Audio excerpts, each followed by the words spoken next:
Nalabye okwolesebwa nga Robert Kyagulanyi Ssentamu akomyewo e Uganda ng'omwami oyo gw'oyogedde erinnya nga bamukutte ne bamusiba. Kati nkiinamu ebintu bibiri, interests bbiri. One, Katonda lwaki ongambye bw'otyo?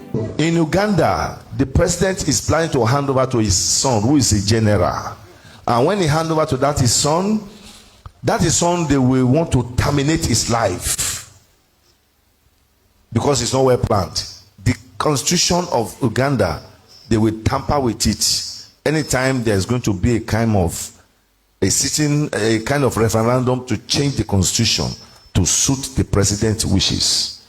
Mwami Museveni ne bw'anaaba ayagala nnyo ku bikolobero ebikoleberwa mu ggwanga lino ku bantu ba Katonda. Nakugambye Katonda kasita ayogera ne bannabbi be kibeera. Tugenda gigulawo. Nina okuba ku ssaazi ow'eggumba memba Parliament wa East. Teboogerwako bw'asitukanaga ngenda kubanduga gwe tolina mikono. Mwami Museveni mu poliisi ya wangulu. Sijja kulya musaayi gwa bannayuganda. Ekyatutwala mu struggle kubeera ne Kyagulanyi kufiirira nsi yaffe. Gamba tojja kutuma muntu kuzikugirayo. Sijja kutuma muntu kuzinzigirayo. Atono byabakoma yategese kano. Yagenze muri kodi yensi yonna. Ekitusibye mu nnaku bwe butakkiriza mututiitira mu omuntu wonna ayogera amazima bajja kutta. Baffe batutte naffe tufiirire ensi yaffe. Loko lwa leero ndi ne Musumba Geoffrey Mugerwa gwendi naye ku seetu wano tuzze tuwayemuko ku mboozi. Musumba nsanyusa okulaba ssebo. Amiina. Nze nsanyuse. Nsanyusa okusanga. Amiina. Amiina.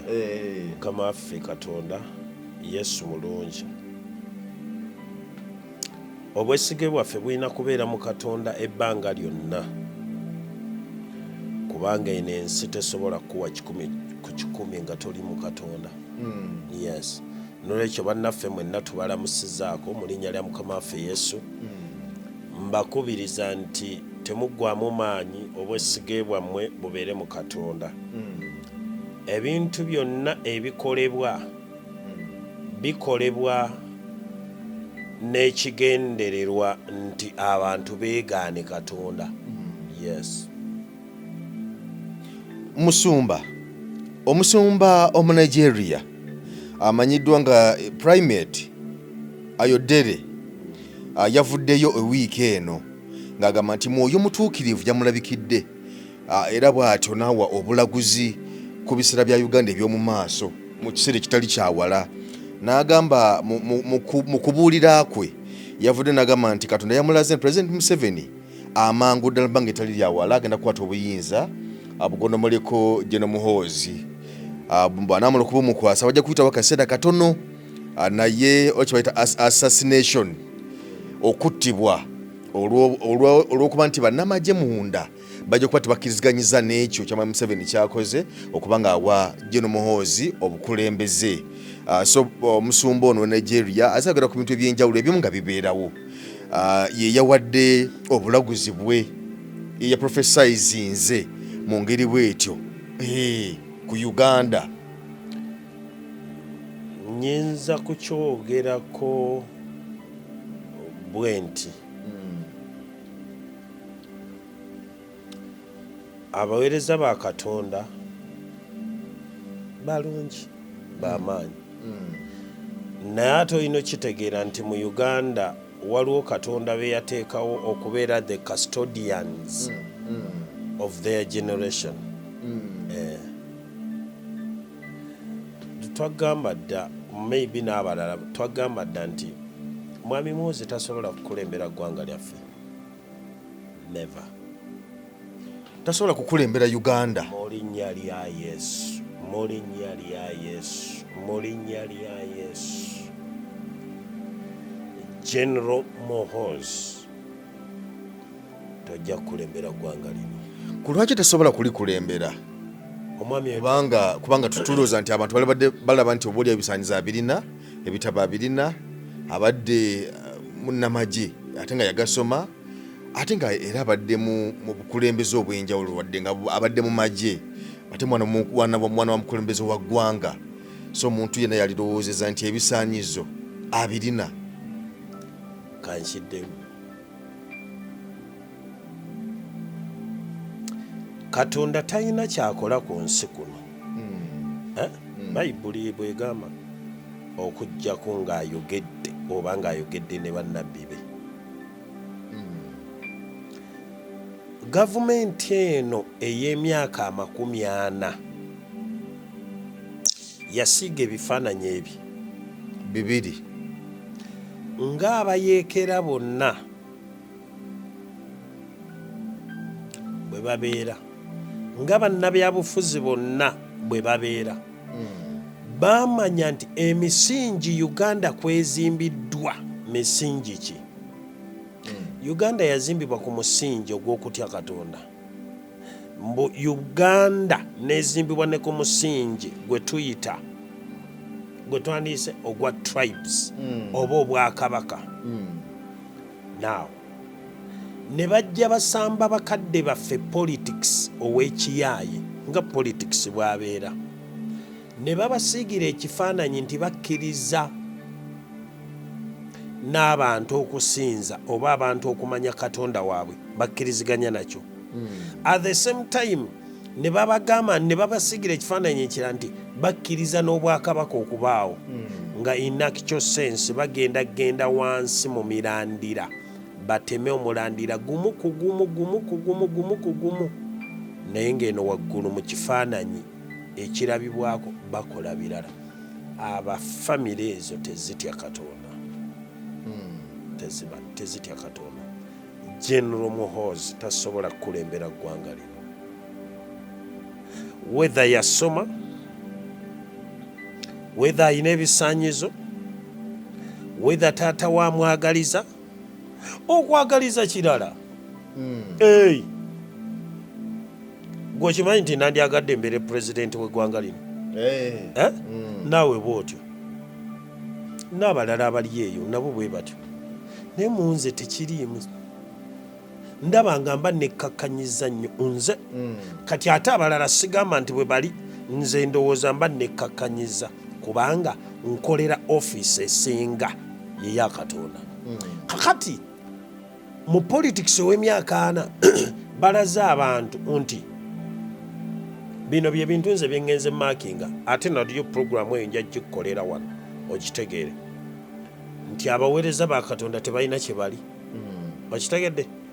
Bo bwe basalawo mu politics nti gundi abeere mbungoolwo abeera, tasobola bannange, tasobola. Mu linnya lya Yesu tojja kubeera president. Yes, mu linnya lya Yesu. Taatawo ne bw'anaaba ayagala nnyo, Mwami Museveni ne bw'anaaba ayagala nnyo, ku bikoloberwa mu ggwanga lino, ku bantu ba Katonda. Kale n'omusaayi gwokka oguyiise nga guli mu mikono gyammwe, nsabye ebeere saddaaka mu maaso ga Katonda, ng'omusaayi ogwo gukaaba mu maaso ga Katonda. Nsabye Katonda buli kye mupulaani nga kife. Tetusobola naawe. Olowooza ki ku bigambo bya pastor we Nigeria Adere bubaka bwe yawadde n'agamba nti kijjamu ebifaananyi bibiri. One, mu bunnabbi bwe yakuwadde bukusiigira ekifaananyi nti eyo wish ya kitaawe. Tutegeraganya. Naye olw'okuba nti Katonda yasimba abakulembeze, wali kikulaga assassination. In other words, tali blessed to become the president. Yes. Naye ate Mwami Kyagulanyi ali ku lwaki? Nakugambye Katonda kasita ayogera ne bannabbi be kibeera. Tolabamu gundi yonna, mbeera yonna. Ekyokubiri, Kyagulanyi mulabye emirundi mingi ng'alayira ekkololo. ajja kulayira nkiddamu Robert Kyagulanyi Ssentamu mu linnya lya Yesu ajja fuga eggwanga lino. Actually lwakuba ekyo ekigambo nkozeseza kikyamu, ajja kulembera ku ggwanga lino. Oli ne bwayogera atya, oli ne bwaba abo bonna. Was it on Tuesday? Tuesday oba Monday, kwezi ennaku ebbiri. Nalabye okwolesebwa nga Robert Kyagulanyi Ssentamu akomyewo e Uganda, ng'omwami oyo gw'oyogedde erinnya nga bamukutte ne bamusiba. Kati nkiinamu ebintu bibiri, interests bbiri. 1, Katonda lwaki oŋŋambye bw'otyo? 2, oyagala nkole ki? 1, nsobola okukyogerako mu kuwa amagezi oba mu mubiri, kuba Katonda si kye yaŋŋambye. To pray against okumukwata okumusiba oba okumugamba as of now obutajja mu ggwanga lino. Kubanga waliwo tuti yafuluma wiiki eyo okuvibwa John Muhoozi ng'agamba nti sawa yonna lubirira kumukwata. Kati singa n'aba akomyewo wano. Biri ebintu bibiri, okusaba Katonda abambula amaanyi n'obuyinza nga tebamukomako. Ayina kubeera mulamu at all cost. Ate nno leka nkubulye, oyo musajja aliko amafuta. Bwe baba babadde tolaba nga balowooza nti balina amaanyi, balimba, tebalina. Katonda yennyini yagenda okukulembera Kyagulanyi amuteeke mu ntebe eyo. Obaddi era bwe muba mulowoozayo ab'okutta, ab'okusiba, taliimu. Ajja kubeera mulamu, atajja kubeerawo, atajja kukulembera. Abantu nga tebatya Katonda, nga tebawuliriza Katonda, be bano bakasajjaffu bakati. Eggwanga lyaffe terikulemberwa nga Katonda bw'ayagala. Ebuzibu bwe tulina wano kati.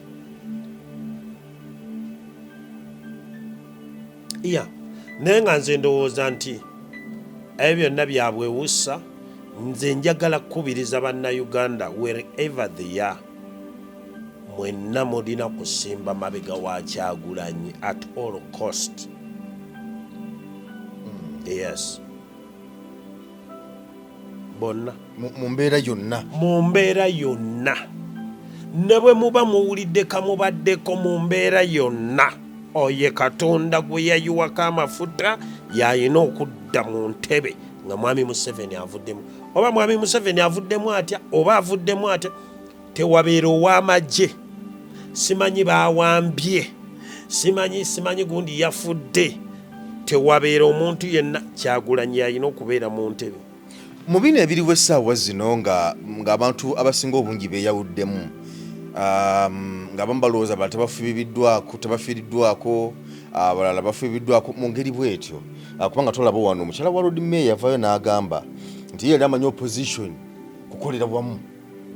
Yavudde n'agamba nti bwe bakwata Lord Mayor Erias Lukwago, abadde Lord Mayor Erias Lukwago, mukyala we nga yayogera ng'alaga nti oba oli awo ab'opposition abamu oba ab'opposition netevuddeeyo kukwataganira wamu kubanja mwami we ebiseera ebyo nga akyagaliddwa akyali mu basement.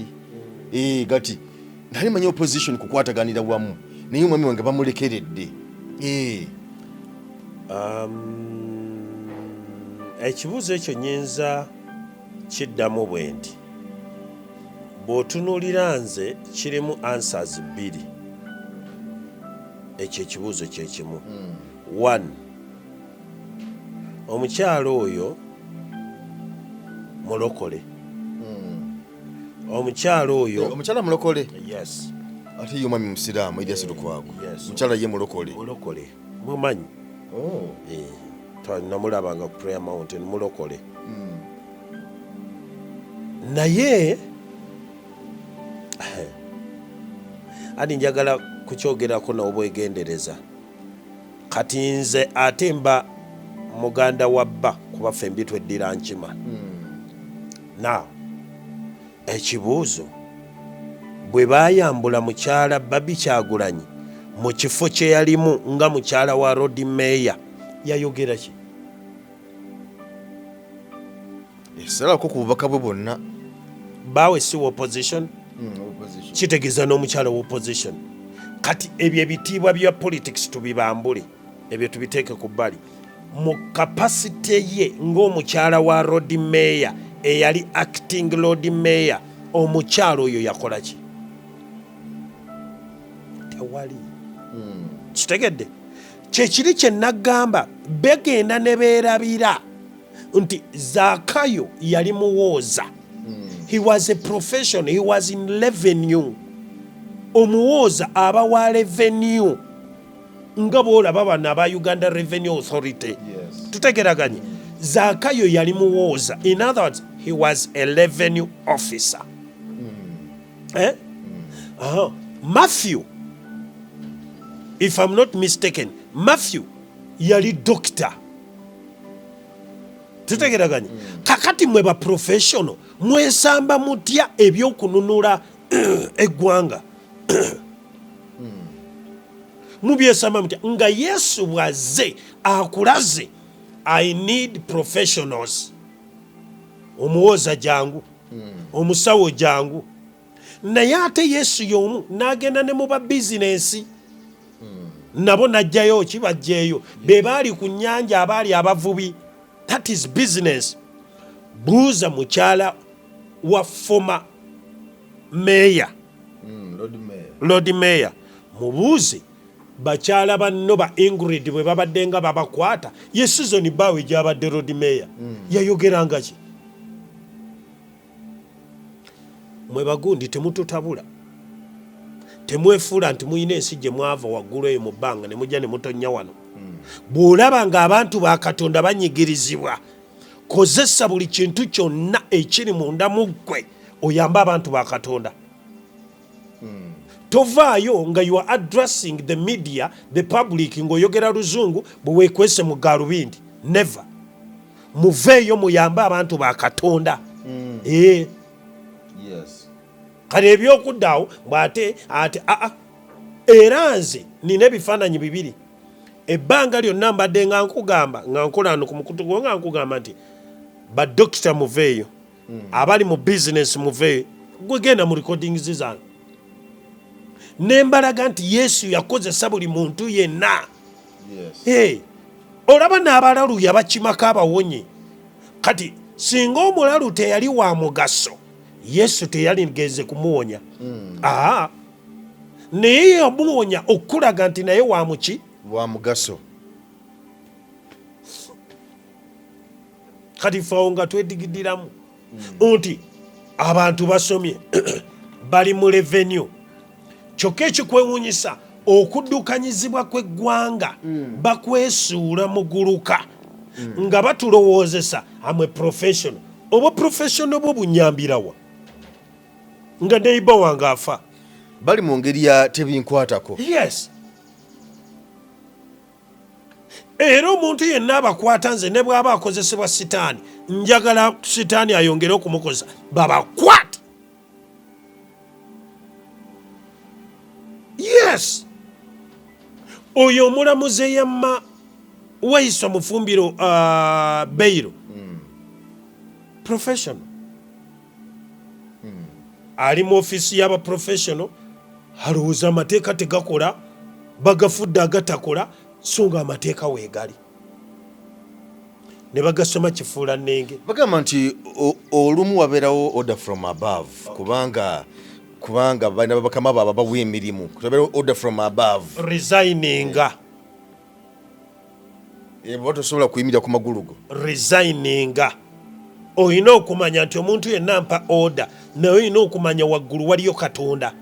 Nkolera Katonda. Nze toyina kyontwalamu nga sikolera Katonda. Never. Kyekyo kye nagamba lwakuba nti mba sikinnyonnyodde in details. Sisobola kukolera gavumenti ne bweba empa miliyoni 4 oba 5 sikola. Yes. Kati bwe mbagamba nti sisobola kukola, bo tebamanyi kiri mabega. Lwaki nkugambye bwe ntyo? Yes. kyengezaako okugamba nti buli kyenkola kyonna nkolera Katonda. Sisobola kugenda kusavinga mu gavumenti. Wano wendi kye nnina okukola nina kubeera muweereza wa Katonda oba owa Bayibuli okuluŋŋamya ensi bw'erina okutambula. Yes. Era nze ekyamwami Lukwago nkirinamu 2. 1 babakwate. 2 kikyamu okubakwata bwe batyo. Kati ebyo 2 byawukana kubanga balemeddwa okukozesa obusobozi bwabwe bwonna, amaanyi gaabwe gonna ne mutuula mu Parliament ba professionals ne muyisa amateeka agatulugunya abantu, ne muyisa amateeka agatta abantu, ne muyisa amateeka agatwala ebintu by'abantu, ne muyisa amateeka agabba ebintu by'abantu, ne muyisa amateeka. Tunulira ebyo sovereignty, sovereignty bill bani ababiyisiza bantu ba wansi ba professionals. Kati olw'okuba basalawo okukolera omuntu ne bagaana okukolera Katonda gwe bakolera abasasula, kati essaawa eno alina kuba bakabwa atyo abafuula abataliimu kantu. Mu luzungu lwabwe lwe basoma batugambanga mbu nina diguri nasoma ate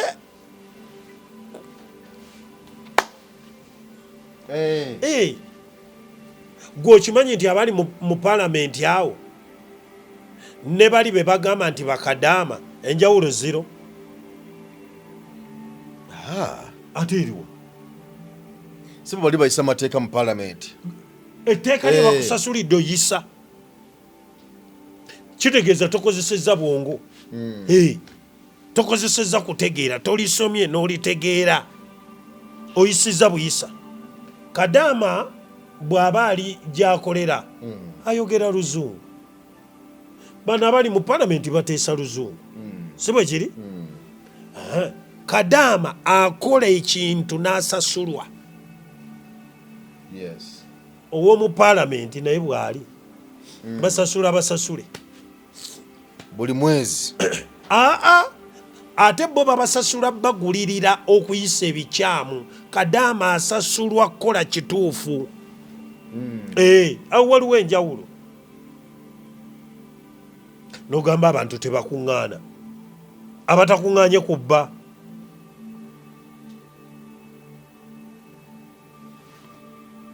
Kati ku nsonga ey'okubiri, omuntu ali mu kaliba ya Mwami Erias Lukwago, looya, kanso, ogenda otya n'owalampa ekikomera kye?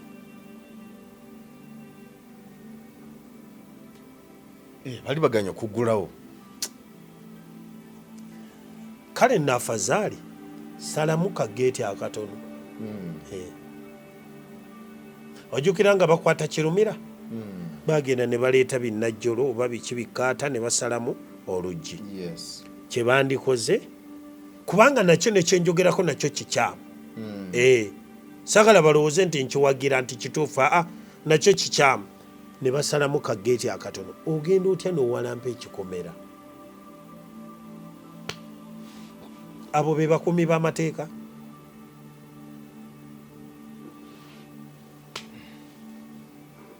Ndowooza nyinza kyogerako bwe ntyo. Bano bonna bamwami Ssemuju, bamwami Medadi, abo bonna bonna bampuuga.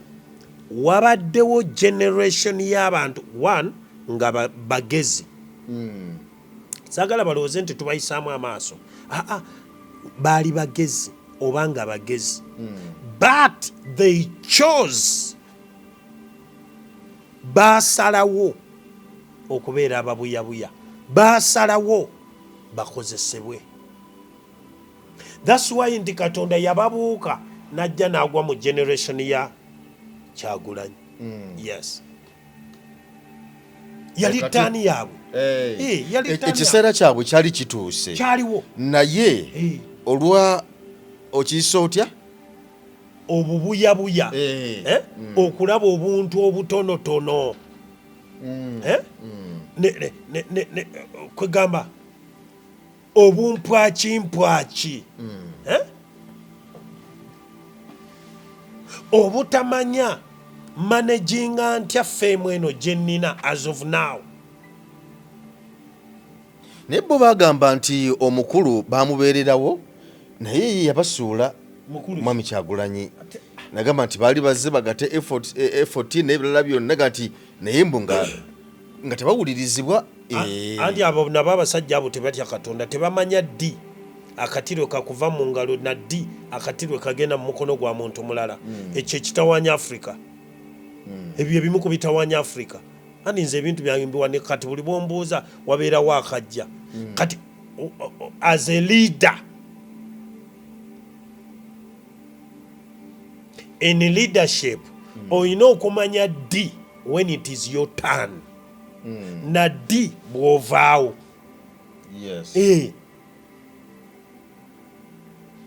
Kati bw'otakimanya obeerawo awo ne weegaggasa. Kyekimu ne kino ekya Katikkiro Mayiga, yes bonna be bamu awo okitegedde, yali collection ya class y'abantu abasomye abayigirize ate abategeera kye bakola.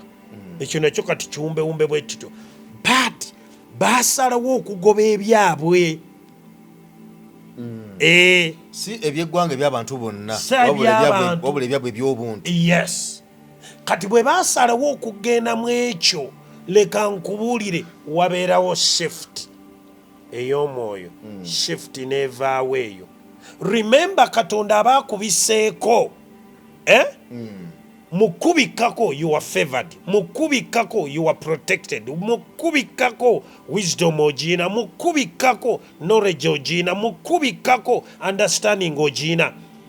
Ebyo byonna obiina Katonda abikuwadde okukola ki? Okusaavinga abantu be. Ddayo otunuulire Katonda we yaleetera Peter Mayiga Katikkiro, otunuulire nakati alina okukozesa amaanyi mangi nnyo okumatiza abantu bakulembera. Naye nga weebuuze lwaki bamaliriza ne banoonya ebyabwe. Nze nzijjukira ekigambo Katonda kye yaŋŋamba ku Katikkiro wa Buganda, nkijjukira wano, sisobola mwesiga n'omulundi n'ogumu. Yes sisobola, si bwe ekitabo kirina okuba sikyayinza. Era naye y'omu ku bantu abali threat, kyekigambo ekituufu, abali threat to our generation, abali threat eri abakulembeze nga bw'olaba mwami Kyagulanyi. Naye abavubuka bano nga abeera nnyo nabo, abavubuka Katikkiro Charles Peter Mayiga abeera nabo aboogerako nnyo, olaba nti naye Katikkiro ebiseera ebisinga zaakola zakubavuka kwenyigiramu. Andi nze nakugamba bwendi, Katonda bw'aŋŋamba ekintu ku muntu mba mugobye. Katonda tannimba, Katonda tannimba. Kati leka nkulage, Mwami Nyanzi abadde ne guild president e Makerere nga ye mutabani we. Abadde guild president abadde ava mu family y'aba opposition. President w'eggwanga bw'amuinviting agaana, taata we asobola omugaana togenda, abatasobola kumugaana, abatasobola mugaana. No opposition yenna kyamagezi okusisinkana president. Enjawulo weeri nti mwami Museveni gw'osinkana abeera ne plans z'endala ABCD zonna ng'aziina. Totegeraganya okukozesa ensobi, naye tekyandibadde kikyamu kusisinkana president wa ggwanga mu kyama oba mu lwatu. Mu lwatu, ate lwaki ontwala mu kyama? Kitegeeza bw'ontwala mu kyama obeera na bibyo by'oyagala kuyisaawo. Pasita yenna yandibadde agenda eri president w'eggwanga mu lwatu, si mu kkukuta. Yes. nandibadde nga ntudde wano nga nsobola okugenda eri mwami Museveni tutegeraganye naye sisobola kubanga manyi one Katonda yaŋŋamba two manyi ebigendererwa bye at a distance kati sisobola kugenda kusinkana mwami Museveni why Katonda yaŋŋamba nti yo kati si muntu mutuufu two manyi yayina ebigendererwa bye nga ye kati lwaki musisinkana kyovuddde olaba nkugamba nti Kyagulanyi muwagira 10 ku 10 singa bukya ku makya ebbaluwa nejja okuva mu State House omwami Museveni ga nti Pastor Mugerwa Joseph nkwetaaga ojjako mu State House ombuulire butya bunyinza okutambuzaamu eggwanga lino oyinza okugaana kati jangu tukubaganye ebirowoozo kuba nsisikana abantu ab'enjawulo kiki tuyinza okukola okulaba nga tumalawo ebyo byemugamba nti tebitambudde bulungi otuse kyoga tosobola kugenda mu maaso ge kumugamba ebyo byotali mu mativu nabyo ate sinze atali mu mativu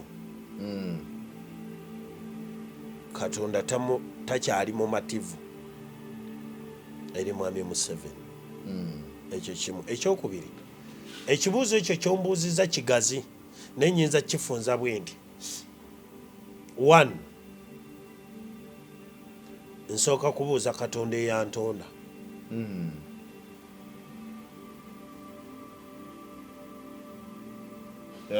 yes waliwo enteekateeka bweti naye tukoze tutya kubanga nze mbeera n'eŋŋendo z'eŋŋendo okgendamu nga za bizinesi Katonda nanga togenda n'ogisazaamu nakatwayingako 2 nenfunirayo accident yes lumu nagamba ne landiredi wange Katonda ŋŋaanya okgenda ekasanda kikandwa naate omwami yampeereza sente ze emitwalo ameka emitwalo 2 ŋŋendeyo ku faamu ye naate Katonda ŋŋambye sikola ki togenda sigenda naye bwe siigende omwami ayinza okufunamu ekirowoozo nti bwe namaze omusindikira sente neyekyusa namaliriza ŋŋenze navuga ne ŋŋenda nempita ekasanda mba nkutta eri ekikandwa gye nafunira accident nenzijjukira Katonda yaŋŋambye tokola ki togenda ekitegeeza ki obukuumi bwange buli mu Katonda tebuli mu kumiitinga president kubanga ne bye mbadde njogera byonna abifuna era abitegeera era abimanyi wano asobola takuyita nti akwebuuzeeko Katonda agamba ki bakabaka bedda mu Bayibuli bayinkwayaringanga okuva eri abaweereza ba Katonda nga bababuuza Katonda agamba ki not necessarily for a man of God okusisinkana kabaka on a personal level kitegeeza nti singa oba ogenza omwami Museveni issue ebeera nti mwami Mugerwa Katonda agamba ki yes so siggwe ogamba ki kati kyovudde oŋŋambye nti gwe bw'oŋŋamba nti ampandiikidde ebbaluwa nina okuwandiikirwa ebbaluwa ekyo aba takoze kyamaanyi yes ng'omuweereza wa Katonda yenna ng'oba mu mbeera ey'ekitegeevu omuntu omuwandiikira ebbaluwa mwami Erias Lukwago tukuyita ku poliisi kati okumpandiikira ebbaluwa nga bampita nti president ayagala okulaba si kyamaanyi werazi kyamaanyi naye kya bulijjo bwe kirina okukolebwa now bw'ompita nsooka kuddamu kino Katonda akkiriza ŋŋende bwe mba ŋŋenze Katonda alina okumpa message ki gye ŋŋenda okuwa president tompita on the personal level mbu tunyumye asina kyennyumya nyumya ne Katonda si byakunyumya mbunyumya Katonda yaŋŋamba abantu bange Uganda bakaaba kati nnyumya ne Katonda kati ku level nga nnyumya ne Katonda ng'asobola okumbuulira kyayagala nampa ne message to deliver sikirabamu nnyo maanyi kusisinkana president nti tunyumyemu oba mugambe ebinyiiza nkirabamu amaanyi weewano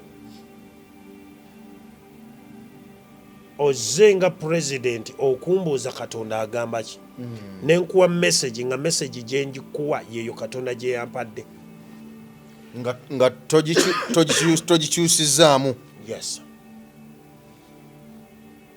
Awo ekikolera amakulu so sigendayo kuba newa naagifuna. Katonda yaŋŋamba kozesa social media.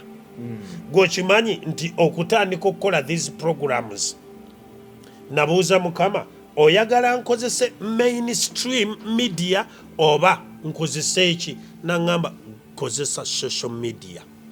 Yes. Ndi ku social media by direction.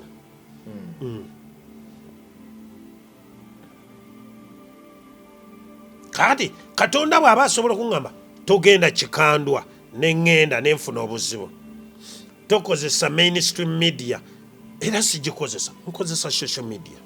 Yes. Kati kyenkola nkimanyi.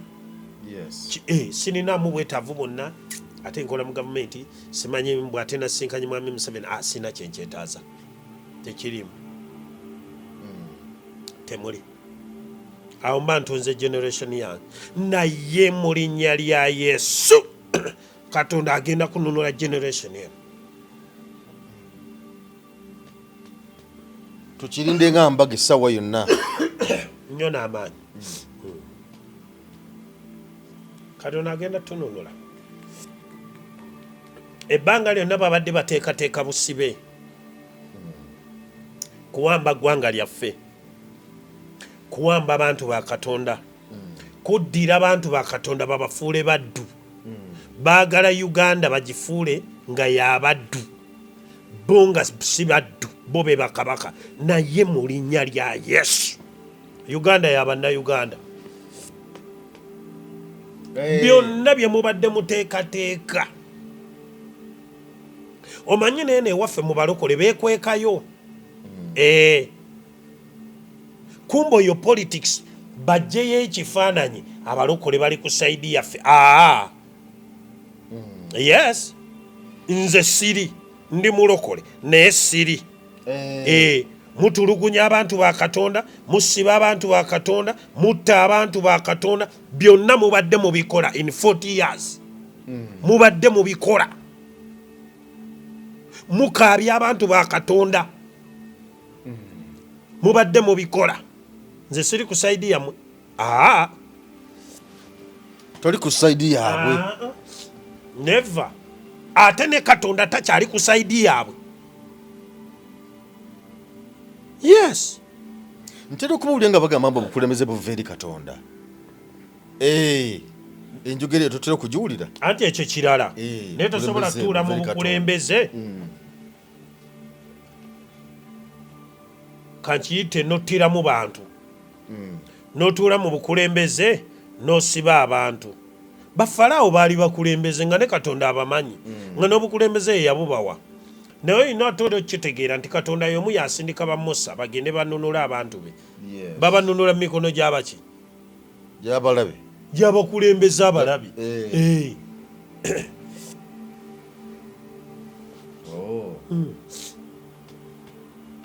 Kyekyo. So tuteekwa okulwana at all cost. Katonda agenda tukulembera. Abantu ba Katonda bateekwa okununulwa okuva mu buwambe okuva mu mikono gya Falaawo.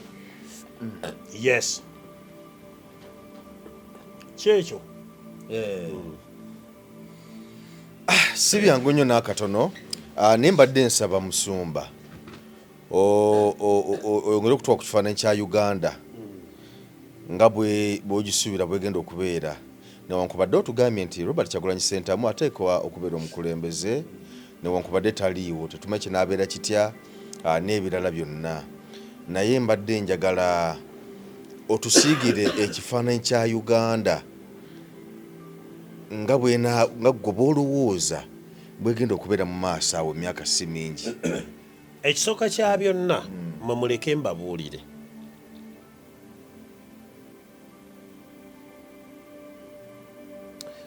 Mwe mwenna abaazaalibwa okuva mu kinaana mugutwale ng'omulimu nti this is your generation.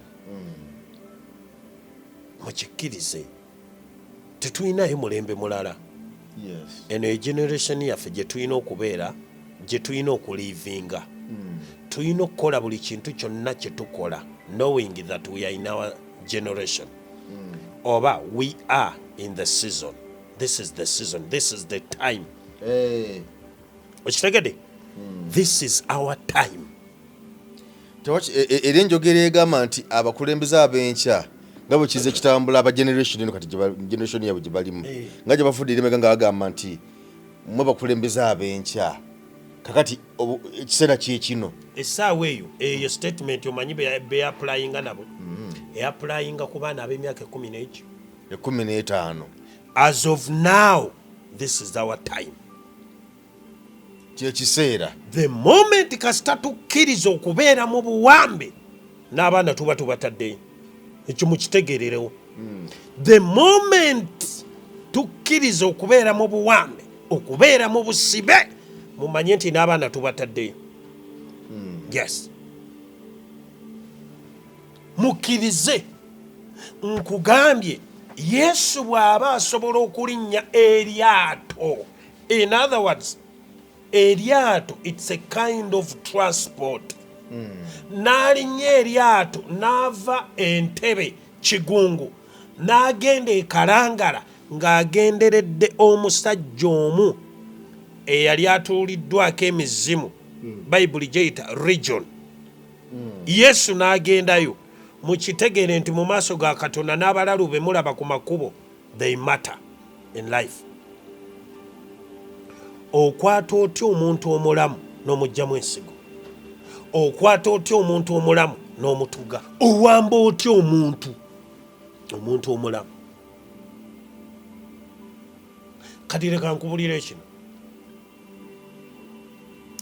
Bayibuli egamba nti Yesu waliwo ekibuga kye yayingiramu, ekibuga ekyo baali bakiyita 9. 9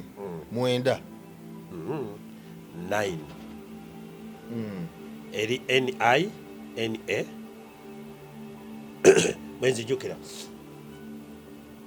Bayibuli egamba nti aba atuuka ku wankaaki w'ekibuga nga waliwo omwana omuto afudde gwe bafulumya mu keesi. Wakategedde? Yali ayingira ekibuga nga waliwo omwana afudde nga bamutadde mu sanduuku ey'abafu. Bamufulumya ekibuga bamutwale bamuziike. Yesu omanyi kye yakola? Bayibuli egamba nti Yesu n'akwata ku sanduuku. Teyakwata ku mulenzi oli omufu.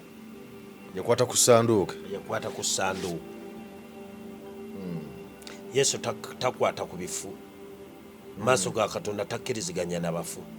Naye tuli mu ggwanga nga buli byabufuzi bwe bibaddewo wabeddewo abantu abafa abatakka wansi wa 15 mu buli kampeyini, oba abatakka wansi wa 5 nga bafa mu buli kampeyini. Oli n'amaliriza nga agamba nti Katonda yandeese mu buyinza. Yesu akulaze yali ayingira kibuga nga bafulumye omuntu ogwo omu. Yandigambye kanzire ku bbali ono bamuyise bamutwale bamuziike omuntu ogwo. Yesu tekyamusanyusa, n'akwata ku kofini, omuvubuka n'adda engulu. Tubeera tutya mu ggwanga ng'abantu bafa njala nga waliwo gavumenti? Oyina faamu ya gavumenti yonna gy'omanyi nga gavumenti yennyini yeerunda, gavumenti yennyini yeerima, nga gavumenti yeyina ebintu ebyo, oba factory yonna nga ya gavumenti gy'omanyi? Waliwo eziri ekapeeka. eza Salimu mwami Salimu Sale zaddukanya kikoze bulungi nti oyogedde nti za Salimu Sale zadduka kikoze bulungi nti gwokyogedde olwafamu gye nawulira gavumenti yali kugulanako ne General Tafiire kati General Tafiire yagitwala General Otafiire bw'aba yagitwala akiikirira ki ali mu gavumenti omwo minisita Mulamba abaali gundi baagirya kati wenkudizaayo waliwo abasajja ababadde ebbanga lyonna lya myaka ena wegeraageranya ku Amini okay kati nekino kankiddemu omuntu eyali omubi omwegeraageranyako otya nti watogerera essaawa zino tumusinga ku mulembe gwe tewaliwo kino katukirina ate nga yali mubi ogambye yali mubi ekyokubiri yakulembera emyaka 9 okulembedde emyaka 4 40 years there is a difference of 31 years okontinuing otya ngaowegeraageranya ku gwosinga emyaka 31 emyaka 31 ekyokubiri population gye yali akulembera gy'okulembera yali ndala GDP gye mwogerako gye yayina mmwe gye mulina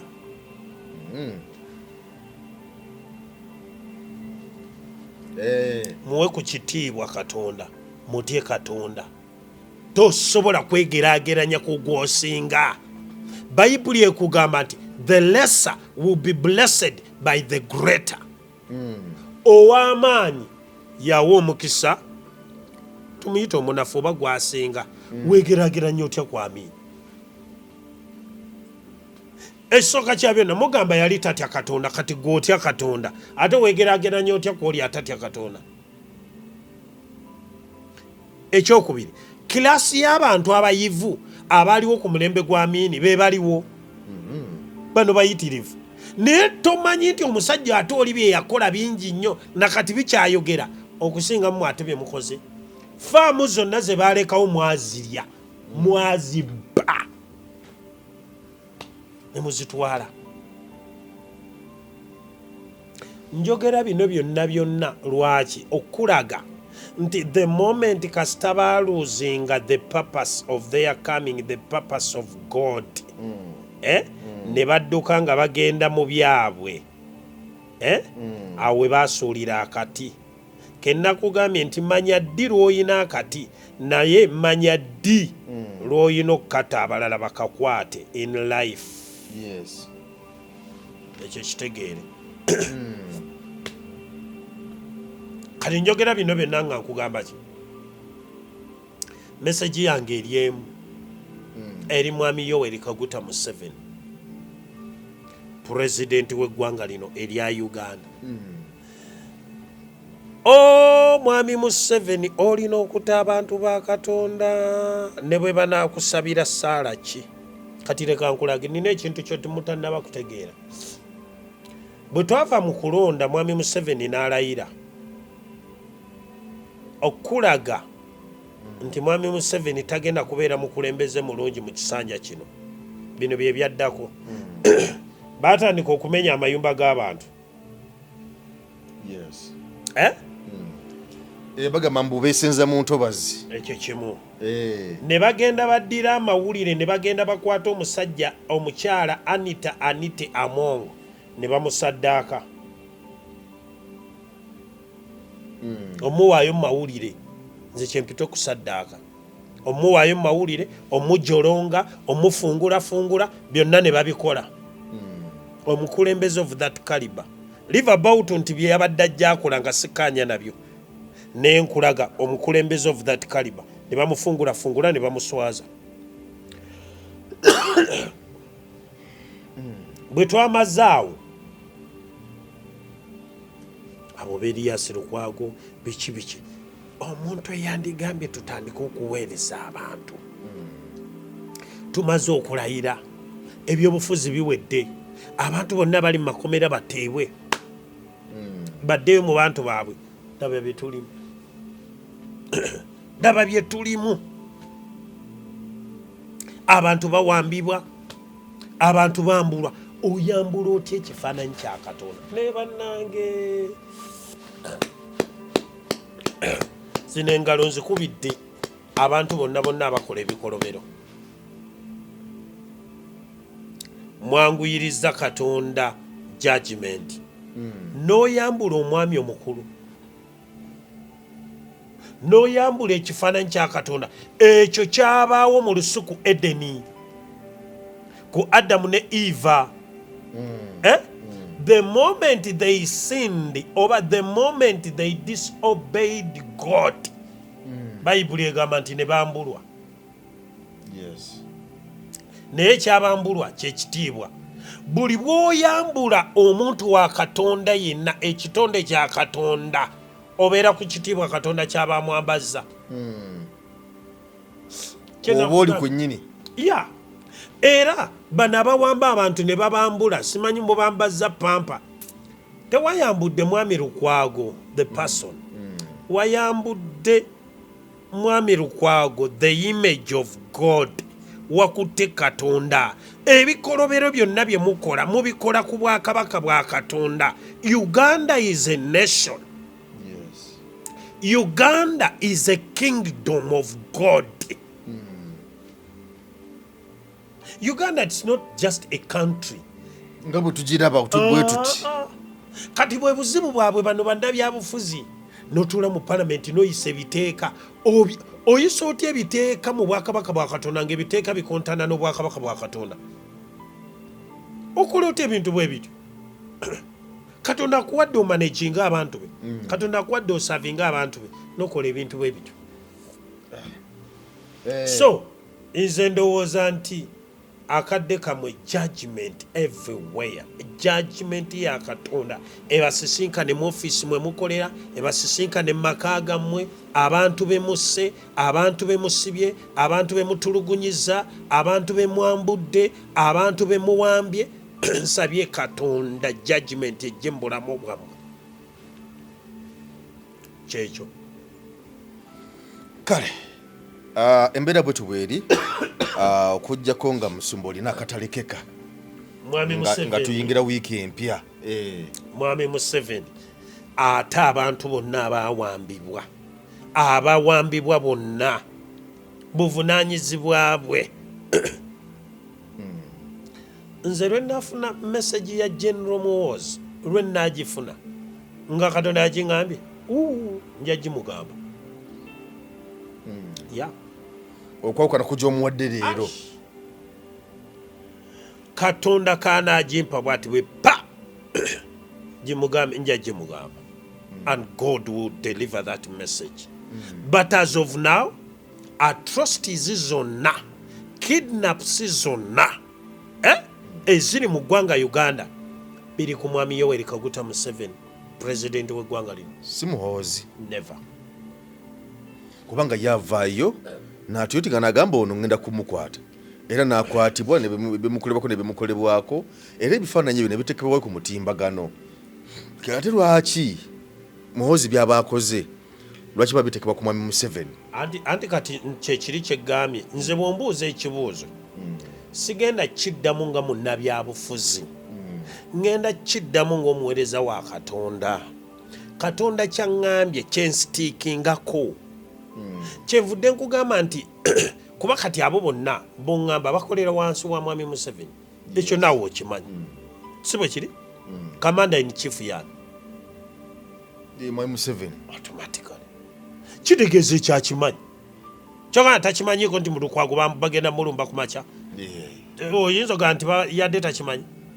Osanga yalengedde birengeri ng'adde tategedde nga tamanyi. Abamanyi. Kubanga ne bw'aba tamanyi bamubriefinga. Kitugenda kukola bwe tuti ne bwe tuti ne bwe tuti. Ne after those sina arrest okuwamba bakuyita batya? Kidnap. Goza mwami Museveni ku social media taliiko. Bw'abeera alinga akola press conference najjayo akapeesa akasimu ak'amapeesa mu obwongo bwammwe nga bannayuganda mubalowoozesa nti eyo essimu ya mwami Museveni. Kati nze nyinza ogenda mwezi argument n'akulaga akasimu bw'ati nti kaalina. Juzi bamwami Kasuku ne gurupu ye bwe bagenze mu maaso ge yabadde ku si ku social media. Yabaddeko. Muwala we ne bazzukulu be bonna bali ku social media.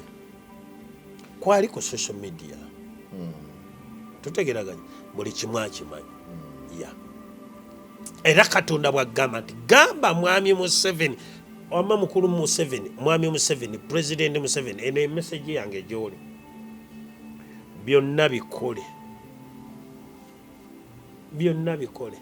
naye Katonda agamba bw'ati ta abantu bonna bewawamba okuva 2019 bonna bateebwe bagende waka ne bwe munaasigala nga muwamba mujja kubasesema mujja kubata naye mu linnya lya Yesu mwami Museveni ajja sasulira ensobi mutabani we bazzukulu be abantu bonna abatulugunyiziddwa abakaaba abawambiddwa abattiddwa lino eggwanga lya Katonda. Uganda is a nation to God. Uganda is a kingdom of God. Abantu bemuwamba bantu ba Katonda. Era ebikolobero byonna ebibakolebwako mwe mubikola as a family, mwe mubikola. Naye Uganda yabalera, Uganda yabaliisa, Uganda ebambaza, Uganda ebasomesezza, Uganda ebakuzizza, Uganda ebafudde kyemuli. Bwe mubanga bwe mutyo bwe musazeewo okusasula abantu ba Katonda mu Uganda eno obwakabaka buno mu linnya lya Yesu mujja kusasula. Njagala okuyita abantu baffe mwenna ntero bagamba nti nina omulimu gwenkola as a business. Njagala okubasaba wakati mu bitiibwa byammwe abaami n'abakyala eyo yonna gye muwangaalira wakati ng'oli mulimi w'amaanyi oyina faamu amazzi ne bwe ganaakuba mayiro emu oba mayiro 2 oba mayiro 3 ne bwe wanaabaawo ensozi ennene nja kukuleetera amazzi kasita mbeera nga ngajja ku nnyanja ku mugga ku ntobazi nja gakuleetera nga gayiika ate ku pressure nja gakuleetera.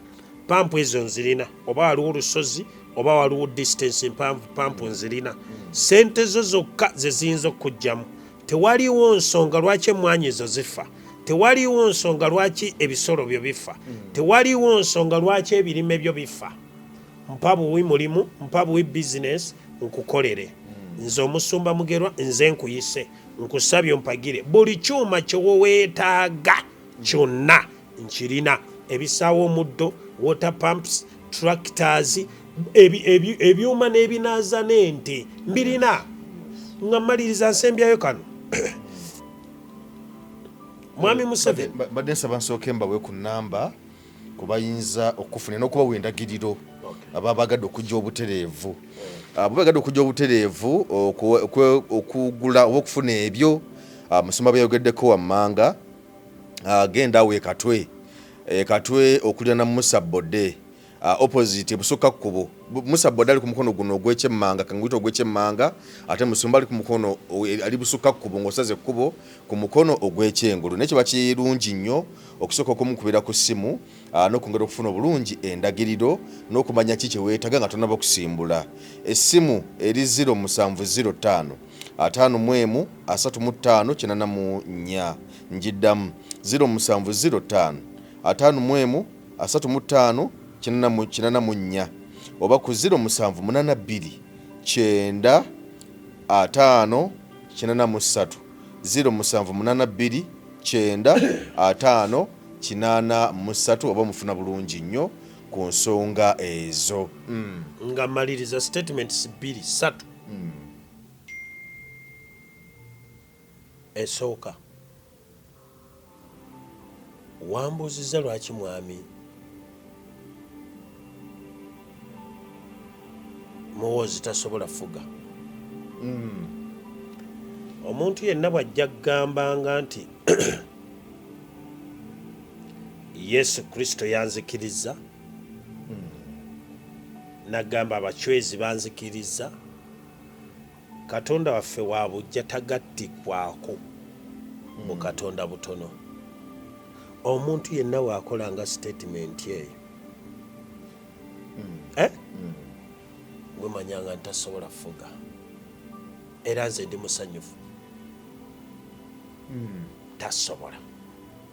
Tasobola oyo omwami ali omanyi omuntu ali rejected, oyo ali rejected by God. Tosobola kugatta Katonda waffe, Katonda eyatonda Uganda for God and my country n'omugattako bachwezi. Never. Tasobola fuga kati no tolaba tasobola fuga, tasobola wadde n'okulembera. Never. Ekyo kyokka. Ekyokubiri, tewali wakyawa mwami Museveni the person ne gavumenti ye, tukyawa bikolobero bye bakola ku bantu. Ekyokusatu, mwe mwenna abakolera mwami Museveni ne gavumenti ye, mwe ekiba tukyaya ekibakyaya abaweereza ba Katonda n'abantu aboogera, kubanga muli ku mugaati mulya. Temulwana nti no mwami Museveni mumwagala. That's why ne mwami Museveni nze bw'aba atulugunya abantu abo ba MP baani nyinza omuwagira mu lwamanyi lwaki? Abasasula. Balya sente ze ez'enguzi. Soogera nti abasasula omusaala, kubanga MP yenna alina okusasula omusaala. Tutegeraganya. Naye waliwo enguzi gye balya miliyoni 10, miliyoni 2, tuli kyankwanzi, simanyiwa ebyo. Kitegeeza nti n'abamukolera tebamwagala, tebamukkiririzaamu, naye olw'okuba yayina akati. That's why bakola ebyo. Ekisembayo, nsabye Katonda bannayuganda mwenna, mbakubiriza buli kaseera musabire omwami Robert Kyagulanyi Ssentamu ateekwa okubeera omulamu mu linnya lya Yesu. Ateekwa okubeera omulamu ne famire ye yonna mu linnya lya Yesu. Ateekwa okubeera omulamu. Mulina okusimba emabega we. Omuntu yenna amusemberera n'amukwatako bwe bba, tulina okusitukira wamu as a generation. Mbasiibudde mugende mukole, abali mu nnimiro mulime. Mugende mukole, abali mu nnimiro mulime. Mugende mukole, abali mu nnimiro mulime. Tweyanziza. Munnayuganda tukwaniriza mu Kimbo wa Research King and Training Center, mwebale nnyo mwebalire ddala, mwebale okwejjanjaba endwadde nnyingi nnyo ezitawaanya abantu. Omwaka guno ng'aba Kimbo wa Research King and Training Center twabaleetera ebintu bingi nnyo. Tuyina ebyuma ng'oli abadde nti n'amagulu galuma, omugongo guluma, oli agamba mbuno system y'amagumba gange tegatambula bulungi nnyo, omwami nti n'amaanyi gakendeera, sikyatambula bulungi nnyo mu kisenge, enseke zange zazibikira, nfuyisa mulimu kabayina obuzibu bwa prostate ennaku zino. Abasinga obungi mulimu kabayina sukaali. Oli nabeera ne sukaali type 1 oba olusi type 2, mulimu ko sukaali ya controlling bwa mangu. Tulina sabbuuni ono wabeeru mulungi ddala era wa turmeric. Mmwe n'abayinako kenkovu, abantu bw'obeera nga mweru kigenderere nnyo. Bw'obeera nga oli mweru osobola okubeera nti n'okoseza kano, bw'obeera nga oli muddugavu osobola okukozesa oyiro waffe ono nabeera nga akuyambye. Tulina ekyogo ky'emikisa, ekyo kisobola kuvaawo nga sikyogeddeeko.